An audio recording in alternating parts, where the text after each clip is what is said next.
सुप्रिया सुळे यांनी पुन्हा एकदा जी आहे ती भेट जी आहे ती उपराष्ट्रपतींची घेतली आणि प्रफुल्ल पटेल आणि सुनील तटकरे यांचं खासदारकी जी आहे ती रद्द करायची मागणी या ठिकाणी केली। खऱ्या अर्थानं आता दोन्ही गटांनी एकमेकांचे खासदार जे आहेत त्यांची खासदारकी रद्द करण्याची मागणी जी आहे ती या ठिकाणी लावून धरल्याचं आपल्याला दिसतंय। शरद पवार आणि अमोल कोल्हे यांच्यावर यांची खासदारकी रद्द करण्याची भूमिका तुम्ही या ठिकाणी का घेतली नाही, तर त्यांनी थेटपणे सांगितलं की शरद पवार हे आमचे राजकीय गुरु आहेत आणि त्यांच्याविषयी अशी कुठलीही कारवाई करण्याची आमची इच्छा नाहीये। राष्ट्रवादी काँग्रेसच्या कार्यकारी अध्यक्षा सुप्रिया सुळे यांनी प्रफुल्ल पटेल आणि सुनील तटकरे यांची खासदारकी रद्द करावी या संदर्भातली मागणी जी आहे ती पुन्हा एकदा उपराष्ट्रपती यांच्याकडे केली आहे। जेव्हा राष्ट्रवादी काँग्रेसमध्ये फूट पडली तेव्हा देखील सुप्रिया सुळे यांनी सुनील तटकरे आणि प्रफुल्ल पटेल यांच्या खासदारकी रद्द करण्यासंदर्भातली एक याचिका आहे ती या ठिकाणी लोकसभा अध्यक्ष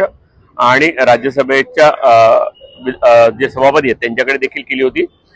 गेले 4 महिने यावर कुठलीही कार्यवाही होत नाहीये, त्यामुळे सुप्रिया सुळे यांनी पुन्हा एकदा जी आहे ती भेट जी आहे ती उपराष्ट्रपतींची घेतली आणि प्रफुल्ल पटेल आणि सुनील तटकरे यांचं खासदारकी जी आहे ती रद्द करायची मागणी या ठिकाणी केली। यावरनं चांगलंच राजकारण जे आहे ते शरद पवार गट आणि अजित पवार गटामध्ये याविषयी चांगलीच राजकीय लढाई जी आहे ती या ठिकाणी झुंपल्याचं आपल्याला पाहायला मिळतंय। यानंतर अजित पवार गटानं देखील सुप्रिया सुळे असतील, त्याचबरोबर साताऱ्याचे खासदार श्रीनिवास पाटील असतील यांचं निलंबन, फौजा खान असतील किंवा फैजल खान असतील यांची जी खासदारकी आहे ती रद्द करण्याची मागणी जी आहे ती या ठिकाणी केल्याचे आपल्याला दिसतंय आणि ती मागणी देखील सुनील तटकरे जे अजित पवार गटाचे प्रदेशाध्यक्ष आहे त्यांनी या ठिकाणी केली आहे। खऱ्या अर्थानं आता दोन्ही गटांनी एकमेकांचे खासदार जे आहेत त्यांची खासदारकी रद्द करण्याची मागणी जी आहे ती या ठिकाणी लावून धरल्याचं आपल्याला दिसतंय। खऱ्या अर्थानं सुनील तटकरे यांनी जी मागणी केली आहे ते मागणीमध्ये शरद पवार असतील, त्याचबरोबर अमोल कोल्हे असतील या काही खासदारांना जे आहे ते वगळलेलं आहे, पण थेट सुप्रिया सुळे त्याचबरोबर श्रीनिवास पाटील यांना मात्र त्यांनी या ठिकाणी त्यांची खासदारकी रद्द करण्याची भूमिका जी आहे ती या ठिकाणी स्पष्ट केली आहे। कारण गेले 2 दिवस यावर कोणीही भाष्य करत नव्हतं, पण आज दिल्लीमध्ये सुनील तटकरे यांनी याविषयी भाष्य केलंय। कारण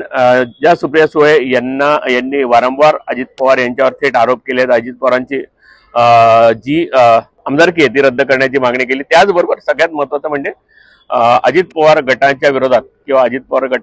पवार यांच्या विरोधात एक मोठी मोहीम या ठिकाणी उघडल्याचं म्हटलंय। अशा पद्धतीनं त्यामुळे सुप्रिया सुळे यांच्यावर खासदारकी रद्द करण्याची याचिका जी आहे ती दाखल करण्यात आली आणि दुसरी गोष्ट म्हणजे श्रीनिवास पाटील यांचं वय जास्त झालेलं आहे, त्यामुळे त्यांना या ठिकाणी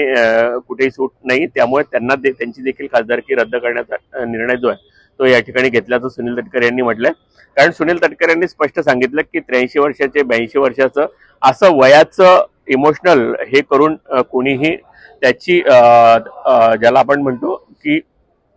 सहानुभूती मिळवू नये, केवळ याला राजकीय दृष्टीनंच या ठिकाणी पाहिलं गेलं पाहिजे। जेव्हा या दोन्ही नेत्यांना जेव्हा खासदारकी रद्द करण्याची मागणी केली तेव्हा शरद पवार आणि अमोल कोल्हे यांची खासदारकी रद्द करण्याची भूमिका तुम्ही या ठिकाणी का घेतली नाही, तर त्यांनी थेटपणे सांगितलं की शरद पवार हे आमचे राजकीय गुरु आहेत आणि त्यांच्याविषयी अशी कुठलीही कार्यवाही करण्याची आमची इच्छा नाहीये आणि त्यांच्या खासदारकी रद्द करण्याविषयी कुठलीही भूमिका जी आहे ती अजित पवार गटाने या ठिकाणी घेतली नाहीये असं त्यांनी या ठिकाणी स्पष्ट केलंय। पण श्रीनिवास पाटील असतील, सुप्रिया सुळे असतील आणि त्यांचे इतर जे खासदार आहेत, अमोल कोल्हेंना सोडून इतर जे खासदार आहेत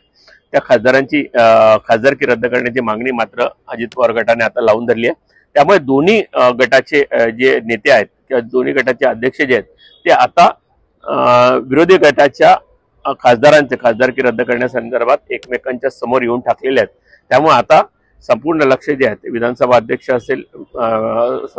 लोकसभा अध्यक्ष असतील किंवा राज्यसभेचे सभापती असेल यांच्याकडे लागलंय। पण आता लोकसभेच्याच जर निवडणुका या ठिकाणी पुढे आल्यानं याचं पुढे काय होईल याकडे देखील लक्ष लागले आणि एकूण 5 राज्यांची निवडणुका आणि त्यानंतरची धामधूम आणि त्यानंतर लगेच लोकसभेच्या निवडणुका त्यांची धामधूम, यामध्ये या सगळ्या गोष्टींकडे कोणाचं लक्ष जाणार आहे, कोण या सगळ्या गोष्टींकडे लक्ष देणार आहे, हा देखील अत्यंत महत्त्वाचा विषय या ठिकाणी समोर येतोय।